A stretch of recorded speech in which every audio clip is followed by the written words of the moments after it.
ধরো। Hi guys, তোমরা সবাই আজকে জানতে পারছো আমরা সবাই এখানে একতা হয়েছি কেন, সবাই এক জায়গায় হয়েছি কিসের জন্য। আজকে আমাদের এই জাঙ্গিয়াটা নিলাম হতে চলেছে। হ্যাঁ, এই জাঙ্গিয়াটা আজকে যে ন্যায্য মূল্য সব থেকে বেশি দাম দেবে এই জাঙ্গিয়াটা তার। এই জাঙ্গিয়াটার আজকে প্রথম নিলামি হচ্ছে 1 লাখ টাকা থেকে। আমার তরফ থেকে 10 লাখ। আচ্ছা, লালুর তরফ থেকে 10 লাখ। 10 লাখ 1, 10 লাখ 2। আমার তরফ থেকে 20 লাখ। পল্টু চাচার তরফ থেকে 20 লাখ। 20 লাখ 1, 20 লাখ 2। আমার তরফ থেকে 90 লাখ। চাঁদুদা তরফ থেকে 90 লাখ 1, 90 লাখ 2।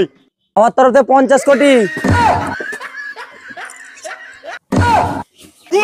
50 কোটি, 50 লাখ, 50,555 টাকা আমার তরফে থাকবে। স্যার, ওই জাঙ্গিয়ার ভেতর এমন কি আছে তাই এত টাকা দাম? আরে খেপা, ওই জাঙ্গিয়াটা পরে যে বিয়ে করে যাবে না, সে তো বউ ভাবি তার সাথে সাথে শালিদেরকেও ফিরতে পেয়ে যাবে। 100 কোটি।